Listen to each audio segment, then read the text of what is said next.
game's got me messed up. This game's got me messed up. I'll say that much. What up, Suns fans? The Suns get their sixth win straight to start the season. Final score 115 to 112 against the Miami Heat. Where do I begin? Where do I start with this one?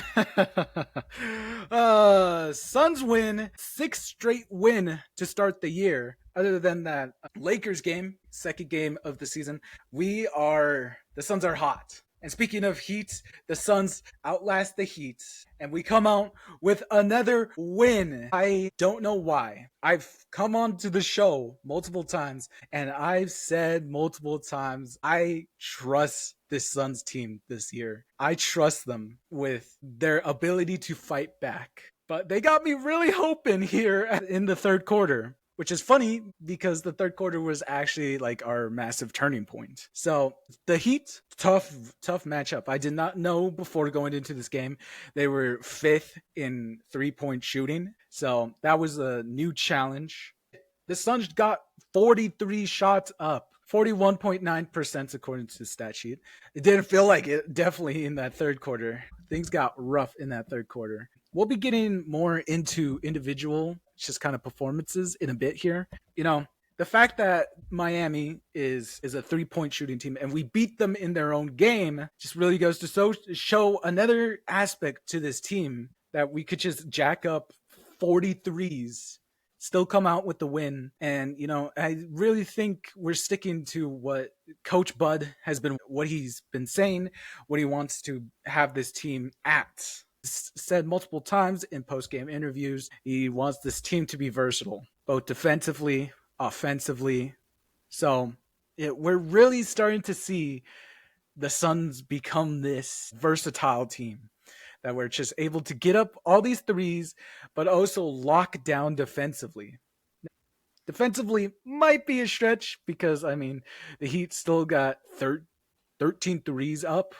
They were dominating the 3-point margin at like the end of the third quarter. But man, this team's ability to fight back is just amazing. I truly say with all my heart that in that third, I questioned the Suns. But we never questioned the Suns here because we get games like this where the Suns come out on top. Okay, there is a lot to dive into this game. Okay? And I'm talking individual plays, and I'm kind of holding myself back here because, oh my god, we did it. We're here. I wish we could have this Nurk every night. Can we all just hope, just pray that this is the new Nurk we'll be getting? My god, Nurkic, have yourself a night, my friend. Nurkic famously said during the offseason he was working on 3-point shots, becoming a 3-point menace, he says. So far, through 8 games, hasn't lived up to that. But, oh boy, he might have a point there. Because he worked on something. I'm going to go silent. Because I would like to show y'all. Shoots the pass to Dunn. Out to Nurk. Eyes a shot clock. Lines it up, lets it go, and splashdown. It's a little blurry. I actually screamed. That is crazy. Nurk hitting that logo corner shot. That is crazy. I'm sorry, Nurkic. I will never complain about Nurkic again. I will never talk crap about Nurkic because I will remind myself about this moment and how I felt in that moment. Oh my God, Nurk. Have yourself a night. That's amazing. What?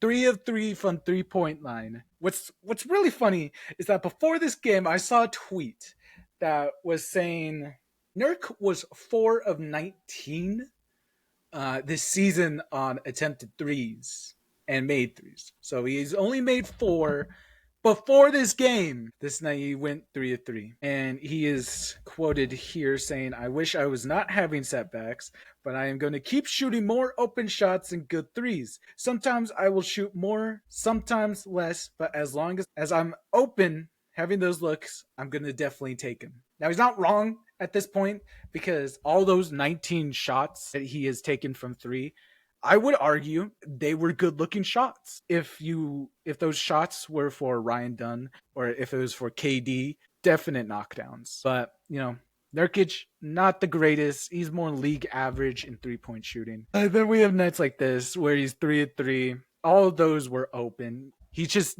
completed his role tonight. This is his role. I literally said it last episode that I cringe when Nurk takes a 3, but tonight, just amazing. And dominated Bam Adebayo, by the way. Okay, if there's still anyone out there hating Nurk, he dominated Bam Adebayo, and I can say that with confidence because Bam Adebayo had 12 points tonight, was 5 of 21. He only took 1 3, but you don't kind of expect Bam to be taking threes. I mean, he can take threes, but tonight was not as nice as he only took 1. He didn't make it. 12 rebounds. Nurk had 18. Mike dropped. The debate is settled. Basically, if you want a comparison tonight, Nurkic became Jokic. We had a poor man's Jokic tonight. We have Jokic on this team now. We're going to the finals. We're going to the finals. We have Jokic. We built our own Jokic. That's enough about Jokic.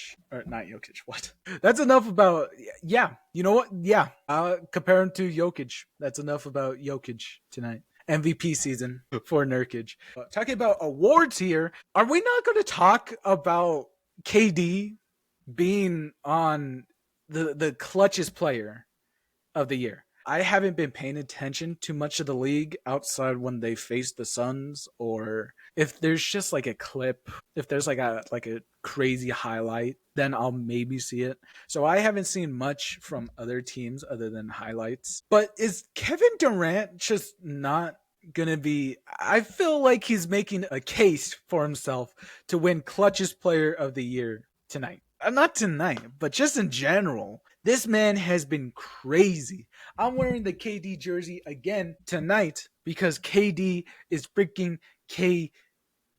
13 of 23 from the field, 4 of 11 from 3.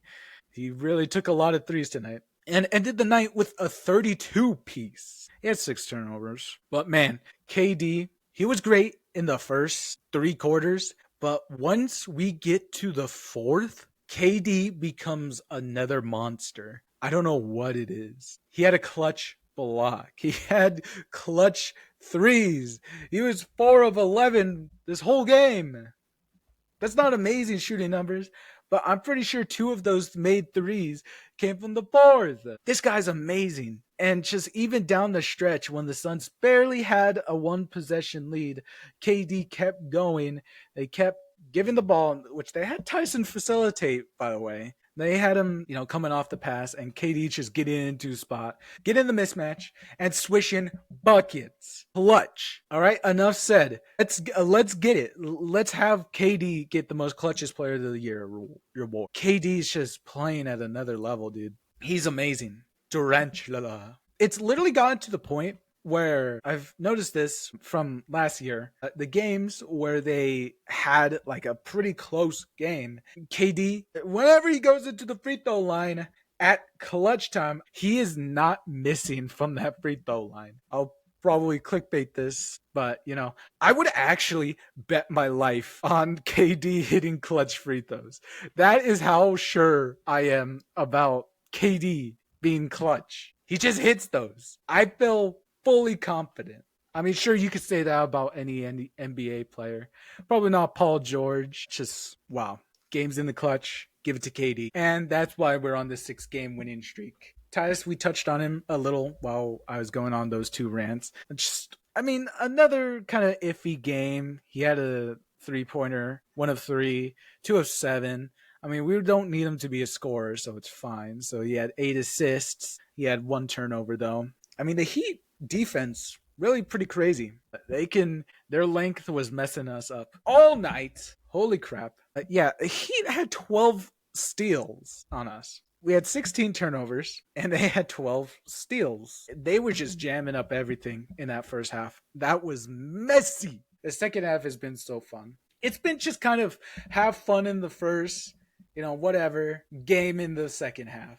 We haven't really had a second half where we failed, other than the Laker game. I mean, we've had bad quarters in the second half, but we usually walk out in doing good in one of those quarters. Like the Clippers or Trailblazers games, we had amazing third quarters, but the fourth quarter just not go our way. Still amazing halves and amazing, you know. It really just plays true to the saying of it's not how you start, it's about how you finish. And that's basically the Suns right now.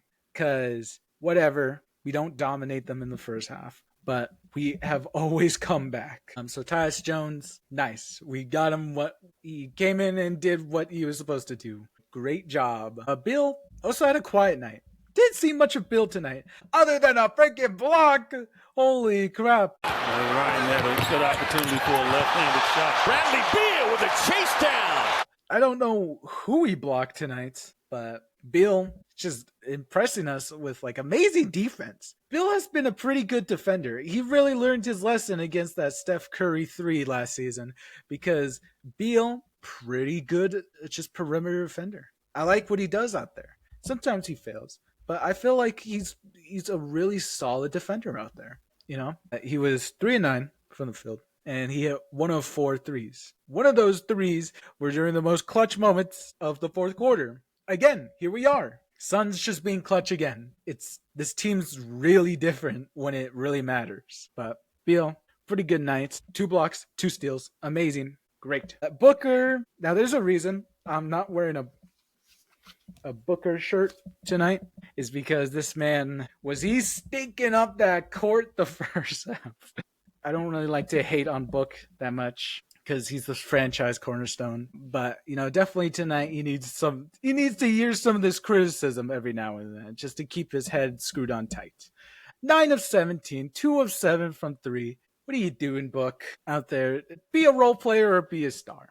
Tonight was not his star caliber shooting night, as he once again just decided to fill the cracks of what this team needs. He ended with 22 nights somehow. I don't know how he got that 22 points, but I would say definitely during that third quarter. Apparently they subbed in Devin Booker for Devin Booker because I don't know where Book went in that third. He just straight up disappeared, like turning over the ball, bad defense, and all of that. And he was short on his shots. And he was getting beat out by freaking Tyler Hero, which Tyler Hero can score, by the way. So we're still undefeated at home, by the way. Amazing. That home court advantage is going to be really interesting during these playoffs. And another amazing night from Royce O'Neal. 6 points, filling up the stat sheet as always. 7 rebounds, 2 assists, 1 steal, 1 block. Amazing. Grayson Allen also joining him. Grayson Allen chucked up 9 threes. And he was 3-9. Yep, this is the Grayson Allen. He's back. He's definitely back. I definitely remember Grayson Allen having a couple of these games last season. But I'm now glad that we don't have to rely on Grayson Allen to have a good night. You know, that just really goes, again, to show how different this team is from last year. The depth on this team that we're just, Book can have a bad night. You know, one of our bench players could have a bad night, and we still come out with a win. So work on those threes, Grayson. They weren't falling for you tonight. Plumlee also had solid minutes. I felt because Nurk usually has the kind of Middleton game here, and then that Plumlee would get subbed in, and he would look a little better compared to Nurk at least. But tonight, since Nurk was doing so well, I felt like Plumlee was doing bad. Like, there was a certain stretch of time where I was like, subbing Nurk. Plumlee's not getting it. But, I mean, Plumlee, he turned it around, and, you know, he had a serviceable night. Appreciate the effort. Both of our centers hustled tonight. So, just amazing. I'm glad we have Plumlee. 100 times better than Eubanks. Ugh, I shudder at the name. And also, Ryan Dunn. We could talk about Ryan Dunn again. It's safe. We have weathered the storm. Ryan Dunn is back. 2 of 2 from 3. Hit some crazy threes. Talked about it last game. I was a little worried. I overreact on these type of things that Ryan Dunn had not hit a 3 in a while. And now, well, I'm happy. I'm glad he still has his shots. But maybe this goes back to what I said last episode, as maybe Ryan Dunn and Grayson Allen are linked. What I mean by this is because last game, Grayson Allen went off from 3. Ryan Dunn had a bad 3 last game. So are we in like a scenario where Ryan Dunn and Grayson Allen can't both have a good shooting night? Just one of them always has to be on? I don't know. That is a developing story as for later. So, yeah, amazing performance from the Suns. Once again, we win the fourth, complete opposite of last year, by the way. It's either a good third quarter or it's a third, fourth quarter. Either way, we win these second halves. Amazing fight back and bite back from the Phoenix Suns. Just taking another look around the league. The Thunder finally lost. Holy crap. Oh my God. Holy crap, this is big news. Thunder lost. They lost to the Nuggets at their home. Yeah. Wow. Final score 124 to 122. Okay, that's huge. That's so big because now the Thunder are 7-1. The Suns are now 7-1. And speaking of 7-1 victory, the Warriors beat the Celtics on the road, and they are 7-1. Wait. Before we end tonight, just refresh the standings. Suns are the first seed. So, well, the Warriors series is going to be really interesting. The 2 games we probably face against the Thunder are going to be really interesting. Have a good night, everyone. Suns win 6 in a row. Let's make it 7 on Friday. Show those Mavs who the real Western Conference champion is this year. But if you haven't already, please subscribe, please like, and leave your comments on what you think on the Suns' hot start to the season, and if the Suns are truly a championship contender this year. All right, that's all I have to say. Good night, boys, and sleep well.